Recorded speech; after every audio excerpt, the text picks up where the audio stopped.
Hello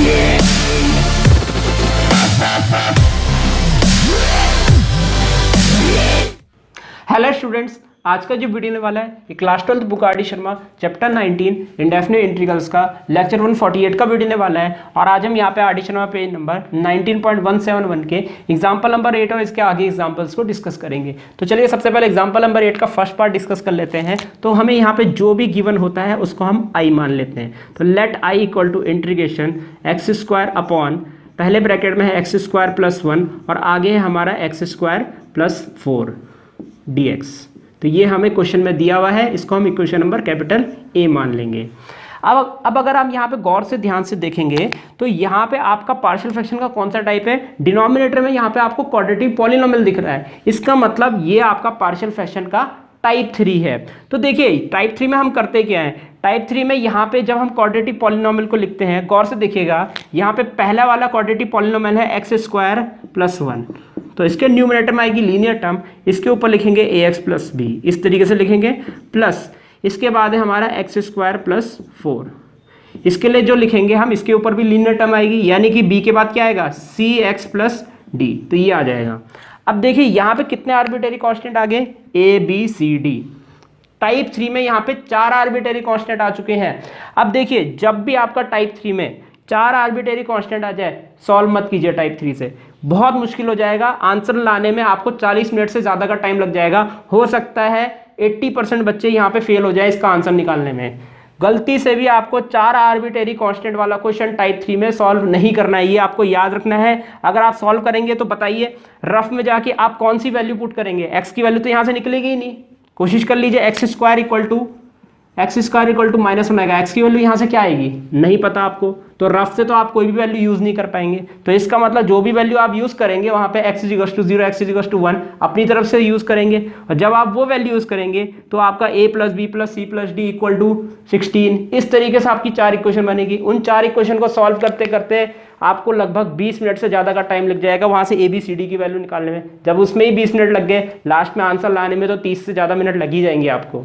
तो गलती से भी इस तरीके से सॉल्व मत कीजिएगा।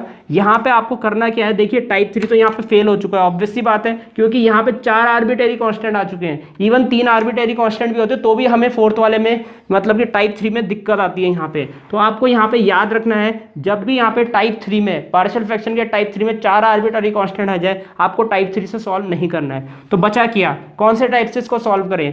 तो देखिए यहाँ पे बचा टाइप 1 और टाइप 2। टाइप 2 यहाँ पे बन नहीं सकता है क्योंकि वहाँ पे होल स्क्वायर होल क्यूब इस तरीके की टर्म होती है, वहाँ पे n की वैल्यू 2 या 2 से बड़ी होती है। जबकि यहाँ पे आप देखेंगे होल की पावर यहाँ पे कितनी है, 1 है, 2 नहीं है, 3 नहीं है, 4 नहीं है, यहाँ पे पावर आपकी 2 या 2 से बड़ी नहीं है, 1 है। तो इसका मतलब टाइप 2 भी यहाँ पे नहीं लग सकता। यहाँ पे टाइप 1 की एक बार पॉसिबिलिटी चेक कर लेते हैं। तो यहाँ पे देखिए पूरे क्वेश्चन में सिर्फ एक ही वेरिएबल यहाँ पे मौजूद है जो कि है एक्स स्क्वायर। न्यूमिनेटर में भी एक्स स्क्वायर मौजूद है, डिनोमिनेटर में भी एक्स स्क्वायर मौजूद है। तो यहाँ पे बेसिकली हम टाइप 1 लगा सकते हैं, कैसे, क्योंकि न्यूमिनेटर और डिनोमिनेटर है, पूरे क्वेश्चन में एक ही वेरिएबल है, वो है एक्स स्क्वायर। अगर आप एक्स स्क्वायर को टी रख देते हैं तो ये जो क्वेश्चन बन जाएगा ये बन जाएगा integration t upon t + 1 t + 4, इस तरीके से बन जाएगा। हालांकि आगे dx ही रहेगा, इससे कोई फर्क नहीं पड़ेगा। अब देखिए यहाँ पे आप पार्शियल फ्रैक्शन लगा सकते हैं, कैसे, यहाँ पे टाइप 1 वाला पार्शियल फ्रैक्शन लगाएंगे क्योंकि यहाँ पे होल की पावर कितनी 1 है और डिनोमिनेटर में यहाँ पे लीनियर टर्म है, लीनियर की पावर 1 लीनियर की पावर 1। इसका मतलब यहाँ पे जो लीनियर वाला फॉर्मूला लगेगा वो लगेगा a/t + 1 प्लस b/t + 4, ये वाला लगेगा यहाँ पे। तो देखिए यहाँ आर्बिट्रेरी कांस्टेंट कितने हैं, वो भी 2 हैं, आराम से सॉल्व हो जाएगा, कैलकुलेशन में कहीं दिक्कत नहीं आएगी क्योंकि दो आर्बिट्रेरी कांस्टेंट की वैल्यू निकालना आसान रहता है। यहाँ पे आप किससे सॉल्व करेंगे, टाइप 1 से सॉल्व करेंगे। कैसे, क्योंकि यहाँ पे ऑब्वियस ही बात है 2 आर्बिट्रेरी कांस्टेंट की वैल्यू निकालना बहुत ही आसान रहेगा आपके लिए। ऊपर से आपको रफ में यहाँ पे 2 वैल्यूज ही मिल रही है, एक t की वैल्यू -1 मिल जाएगी आपको, एक t की वैल्यू -4 मिल जाएगी, आपको डायरेक्टली a और b की वैल्यू मिल जाएगी। तो आप यहाँ पे क्या करेंगे, इस वाले क्वेश्चन को टाइप 1 से सॉल्व करेंगे। क्यों, क्योंकि यहाँ पे न्यूमिनेटर और डिनोमिनेटर में एक ही वेरिएबल मौजूद है, वो है एक्स स्क्वायर। तो सबसे पहला काम हम यहाँ पे क्या करेंगे, एक्स स्क्वायर को टी पुट कर देंगे। तो चलिए यहाँ पे एक्स स्क्वायर को टी पुट कर देते हैं, पुट एक्स स्क्वायर = टी। अब एक चीज का ध्यान रखिएगा, यहाँ पे dt/dx मत निकालिए क्योंकि एक्स स्क्वायर का डिफरेंशियल क्या होता है, 2x होता है। क्या यहाँ पे 2x कहीं पे मौजूद है क्वेश्चन में? तो यहाँ पे एक्स स्क्वायर को हमने t तो रखा है, लेकिन क्योंकि एक्स स्क्वायर का डिफरेंशियल इस क्वेश्चन में मौजूद ही नहीं है तो हम यहाँ पे सीधा सीधा डिफरेंशिएट नहीं करेंगे, तो याद रखिएगा। तो देखिए अब जाके क्वेश्चन क्या हो जाएगा यहाँ पे, देयरफॉर जैसे हमने एक्स स्क्वायर को t रखा तो i इक्वल टू यहाँ हो जाएगा इंटीग्रेशन t अपॉन t+1 और ये हो जाएगा t+4 और ये रहेगा आपका dx। इसको आप इक्वेशन नंबर बी मान लीजिए, तो ये हो जाएगा। तो याद रखिएगा यहाँ पे आपका dx है, dt नहीं है। तो चलिए अब हम नाउ लिखेंगे, now t upon t+1 t+4। यहाँ पे इंटीग्रेशन का साइन और dx हमने नहीं लिखा है, तो इसको देखिए किस प्रकार से लिखते हैं, a अपॉन पहला linear term plus b upon दूसरा लीनियर टर्म, ये हो जाएगा। तो चलिए अब हम यहाँ पे एलसीएम ले लेते हैं। तो t इक्वल टू यहाँ पे हो जाएगा a t+4 plus b t+1 और यहाँ पे इसका डिनोमिनेटर इसके डिनोमिनेटर से एलसीएम लेने के बाद कैंसिल हो जाएगा। तो आप इसको आप इक्वेशन नंबर 1 मान लीजिए, इसको आप इक्वेशन नंबर 2 मान लीजिए। अब सीधी सीधी बात है, यहाँ पे t की वैल्यू क्या आएगी -1 और यहाँ से t की वैल्यू क्या आएगी -4। जब आप इसको रफ में ले जाके 0 पुट करेंगे तो यहाँ से t की वैल्यू -1 मिलेगी और इसको रफ में ले जाके 0 पुट करेंगे t की वैल्यू -4 मिलेगी। तो चलिए यहाँ पे ये दोनों वैल्यू हम इक्वेशन नंबर 2 में पुट कर देते हैं। Put t equal to -1 in equation 1, equation 2 माफ़ कीजिएगा इक्वेशन 2 है। तो यहाँ पे कितना आएगा, -1 इक्वल टू a, तो यहाँ होगा -1 + 4 और ये -1 + 1 0 हो गया, b एलिमिनेट हो गया। -1 इक्वल टू 3a, तो a इक्वल टू माइनस का 1/3 ये आ जाएगा। तो चलिए आगे बढ़ते हैं। Put t equal to -4 in equation 2। तो अब -4 पुट कर रहे हैं, तो यहाँ पे देखिए क्या होगा, -4 यहाँ पे होगा -4 इक्वल टू, तो -4 + 4 a एलिमिनेट हो गया और ये हो जाएगा b -4 + 1 -4 इक्वल टू -3b, ये माइनस से minus cancel, b equal to कितना आएगा 4/3 आएगा, b की वैल्यू ये आ जाएगी। तो ये a की वैल्यू आ गई, b की वैल्यू भी आ चुकी है। इसको हम कहाँ पुट करेंगे, इक्वेशन नंबर 1 में पुट करेंगे। तो चलिए पुट कर देते हैं इक्वेशन नंबर 1 में। तो पुटिंग इन 1, तो जैसे ही हम 1 में पुट करेंगे तो ये हो जाएगा t अपॉन कितना है ये t+1 और t+4 इक्वल टू a की वैल्यू -1/3, तो यहाँ पे हो जाएगा -1/3 डॉट 1/t+1 और b की वैल्यू है +4/3 और यहाँ पे हो जाएगा 1/t+4, ये आ जाएगा। तो इतना आ गया, इसको आप इक्वेशन नंबर 3 मान लीजिए। अब इक्वेशन नंबर 3 को हम इक्वेशन नंबर बी में यूज़ करेंगे, यूजिंग 3 इन बी। जैसे ही हम बी में यूज़ करेंगे तो यहाँ पे देखिए क्या होगा, यहाँ पे हो जाएगा आपका i इक्वल टू इंटीग्रेशन, फिर है ब्रैकेट, इस पूरे यहाँ जो ब्रैकेट के अंदर जो मेन टर्म है इसकी जो वैल्यू है वो ये है, यानी कि ये वैल्यू हम यहाँ पे सब्स्टिट्यूट कर देंगे, -1/3 डॉट 1/t+1 प्लस का 4/3 डॉट 1/t+4, ये आगे हो गया आपका यहाँ पे dx। तो याद रखिएगा यहाँ पे आपका dx है, dt नहीं है। तो अब यहाँ पे हम क्या करेंगे, देखिए इंटीग्रेशन तब तक पॉसिबल नहीं है, यहाँ dx है तो अंदर x वाली टर्म होनी चाहिए, तो तभी इंटीग्रेशन यहाँ पे पॉसिबल हो पाएगा जब यहाँ पे अंदर क्या हो जाएगी, x वाली टर्म आ जाएगी, क्योंकि यहाँ dx है तो अंदर x वाली टर्म होनी चाहिए। तो यहाँ पे t की वैल्यू x² पुट कर देते हैं, उसके बाद हम इंटीग्रेशन कर पाएंगे यहाँ। तो यहाँ पे हो जाएगा -1/3 इंटीग्रेशन 1/t की जगह हम x² रख सकते हैं, तो x² + 1 dx हो जाएगा, प्लस का 4/3 इंटीग्रेशन 1/ कितना आएगा, x² + 4 dx, ये आ जाएगा। 4 को हम यहाँ पे 2 का स्क्वायर लिख देते हैं इस तरीके से। तो चलिए अब यहाँ पे हम फॉर्मूला लगा देंगे। तो i इक्वल टू -1/3 1/1 + x², ये होता है आपका tan इनवर्स x का इंटीग्रेशन, मतलब कि 1/1 + x² का इंटीग्रेशन tan इनवर्स x होता है, प्लस 4/3 1 अपॉन ए टेन इनवर्स एक्स अपॉन ए, तो 1 अपॉन ए की value 2, tan inverse x, x की वैल्यू ये है अपॉन 2 ये आ जाएगा प्लस का सी, तो ये इससे कैंसिल हो गया और i इक्वल टू माइनस का 1 upon 3 tan inverse x plus 2 upon 3 tan inverse x upon 2 plus का सी, ये आ जाएगा। तो ये हो गया हमारा इस वाले क्वेश्चन का फाइनल आंसर। तो इस प्रकार हमारा फर्स्ट पार्ट यहीं पर समाप्त होता है। तो चलिए अब हम यहाँ पे सेकंड पार्ट की तरफ चलते हैं। तो यहाँ पे हमें जो भी गिवन होता है उसको हम i मान लेते हैं। तो let i equal to integration x square plus 1 upon में यहाँ पे है एक्स स्क्वायर प्लस 2 और यहाँ पे है 2x स्क्वायर प्लस 1 dx, और ये है हमारा इक्वेशन नंबर कैपिटल A। तो चलिए अब देखिए यहाँ पे ऑब्वियस सी बात है, पूरे क्वेश्चन में यहाँ पे सिर्फ एक ही वेरिएबल है, वो है एक्स स्क्वायर। तो सीधा सीधा हम यहाँ पे क्या करेंगे, इसको हम पहले वाले टाइप से सॉल्व करेंगे। कैसे? सीधा सीधा यहाँ पे एक्स स्क्वायर को टी पुट कर देंगे और उसके बाद हम टाइप 1 लगा देंगे पार्शियल फ्रैक्शन का। अब देखिए यहाँ पे डिफ्रेंशिएशन नहीं करेंगे, एक्स स्क्वायर का डिफ्रेंशिएशन 2x होता है और 2x पूरे क्वेश्चन में कहीं भी मौजूद नहीं है, तो सीधा सीधा सिर्फ और सिर्फ यहाँ पे एक्स स्क्वायर को टी रखेंगे। तो इससे देखिए आई क्या हो जाएगा, i इक्वल टू इंटीग्रेशन, यहाँ पे ब्रैकेट बना देते हैं इस प्रकार से और एक्स स्क्वायर को t से रिप्लेस कर देंगे, तो यहाँ पे हो जाएगा t प्लस 1 अपॉन यहाँ पे हो जाएगा t प्लस 2 पहला ब्रैकेट और दूसरा ब्रैकेट हो जाएगा 2t प्लस 1 और ब्रैकेट बंद करने के बाद यहाँ पे हो जाएगा dx। इसको आप इक्वेशन नंबर कैपिटल B मान लीजिए। तो चलिए अब हम आगे बढ़ते हैं। तो अब देखिए क्लियरली ये आपका पता चल चुका है ये कौन सा टाइप है, पार्शियल फ्रैक्शन का ये आपका पहला टाइप है। कैसे? लीनियर की पावर 1 और लीनियर की पावर 1 है ये। तो यहाँ से हम लिखेंगे नाउ और ये ब्रैकेट के अंदर वाली टर्म को लिखेंगे जो कि है t plus 1 upon t plus 2 और दूसरा ब्रैकेट है 2t प्लस 1। अब देखिए इसको लिखते कैसे हम, a अपॉन पहला linear term plus b upon दूसरा लीनियर टर्म, ये आ जाएगा। इसको आप इक्वेशन नंबर 1 मान लेंगे। अब चलिए एलसीएम ले लेते हैं। तो ये हो जाएगा t प्लस 1 इक्वल टू ये हो जाएगा a 2t प्लस 1 और प्लस b t प्लस 2, तो ये आ जाएगा आपका इतना।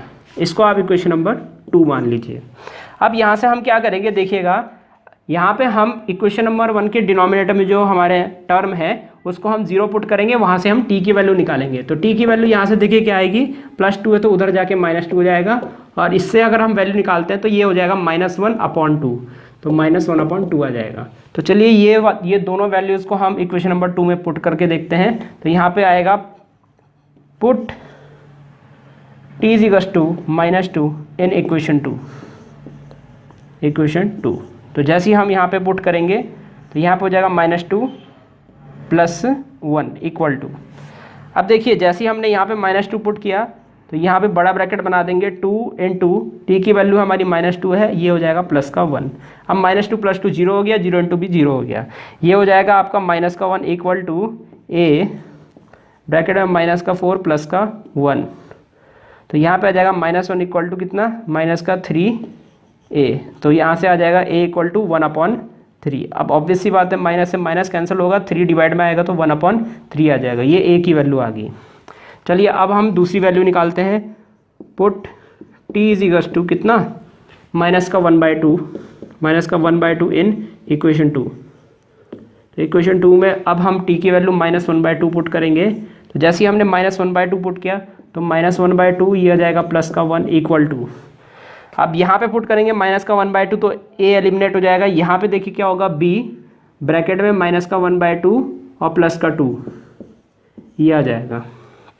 यहाँ आ जाएगा 1/2 इक्वल टू b, यहाँ पे हो जाएगा प्लस का 4 माइनस का 1 यानी कि प्लस का 3/2 हो जाएगा। इस 2 से ये 2 कैंसिल हो गया और इस 3 को हम डिवाइड में ले जाएंगे तो 1/3 इक्वल टू कितना है, b है यहाँ, तो ये आ जाएगा। तो b की वैल्यू आई हमारी 1/3, a की वैल्यू भी आई हमारी 1/3, दोनों की वैल्यू यहाँ पे हमारी सेम आ रही है। तो चलिए अब हम आगे बढ़ते हैं। a और b की वैल्यू को यहाँ पे हम कहाँ सब्स्टिट्यूट करेंगे, इक्वेशन नंबर 1 में। तो यूजिंग इन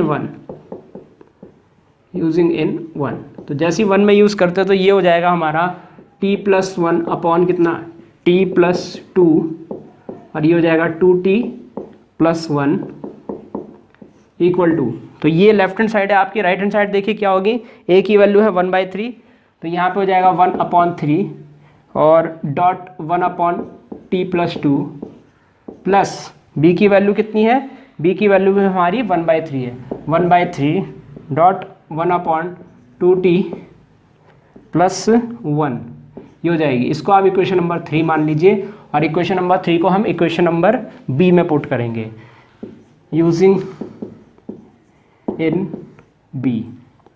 तो इक्वेशन नंबर बी में जैसे ही हम यूज़ करेंगे तो देखिए क्या होगा, i इक्वल टू इंटीग्रेशन, फिर लगेगा ब्रैकेट, और इस पूरे की वैल्यू यहाँ पे आप देख सकते हैं इक्वेशन नंबर 3 में ये है, तो 1/3 dot 1/t plus two plus 1/3 dot 1/2t plus one, bracket बंद, और आगे है हमारा dx, ये आ जाएगा dx।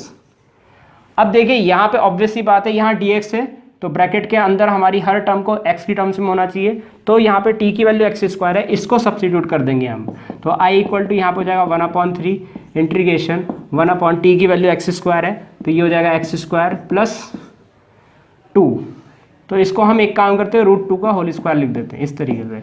आगे हमारा dx, तो dx लिख दिया, प्लस का 1/3 इंटीग्रेशन, यहाँ पे हो जाएगा आपका 1 ये हो जाएगा 2, t की वैल्यू है हमारी x², यहाँ पे प्लस 1, और ये हो जाएगा dx, इस तरीके से हो जाएगा।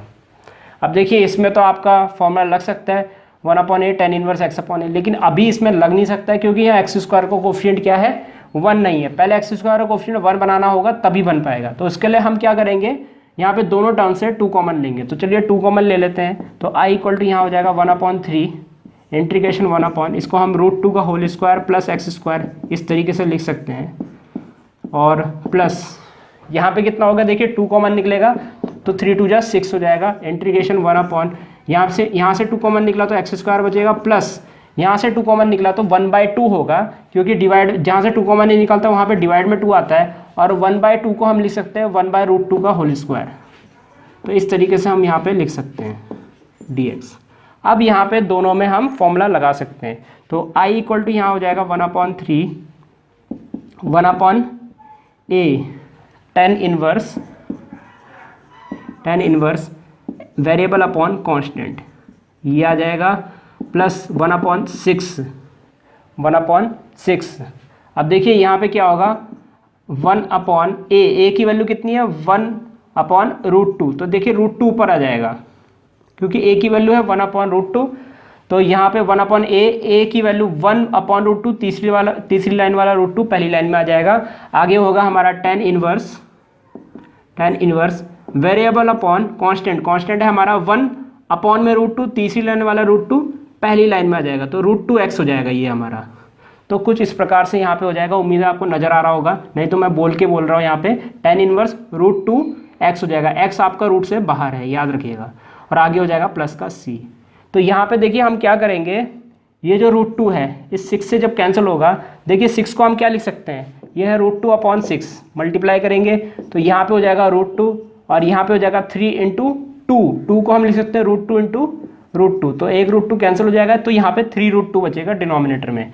तो i इक्वल टू यहाँ पे देखिए क्या बचेगा 1 ये होगा 3√2 tan इनवर्स x/√2, और प्लस यहाँ पे हो जाएगा 1/3√2 tan इनवर्स √2x, और ये हो जाएगा प्लस का c, और यहाँ से आप 1/3√2 को कॉमन ले सकते हैं, और फाइनल आंसर आपका यहाँ पे आ जाएगा 1/3√2, ये हमने कॉमन लिया, ब्रैकेट के अंदर यहाँ बचेगा tan inverse x/√2 plus tan inverse √2x, bracket बंद करके प्लस का c, तो ये आ जाएगा हमारा फाइनल आंसर इस वाले क्वेश्चन के लिए। तो इस प्रकार हमारा सेकंड पार्ट यहीं पर समाप्त होता है। तो स्टूडेंट्स इस प्रकार ये वीडियो यहीं पर समाप्त होता है। उम्मीद है आपको वीडियो समझ आया होगा। इसके नेक्स्ट वीडियो में हम आगे एग्जांपल्स डिस्कस करेंगे। इस वीडियो को देखने आपका बहुत बहुत धन्यवाद। अगर आपको वीडियो समझ आता हो आप वीडियो को लाइक जरूर कर दीजिएगा और अपने दोस्तों को इसको शेयर जरूर कर दीजिएगा और इस चैनल को सब्सक्राइब भी जरूर कर दीजिएगा, क्योंकि मैं आगे भी इसी तरह के वीडियोस आपके लिए लाता रहूँगा। तो सब्सक्राइब जरूर कर दीजिएगा। फिलहाल के लिए इस वीडियो में इतना ही, मिलते हैं हमारे नेक्स्ट लेक्चर में।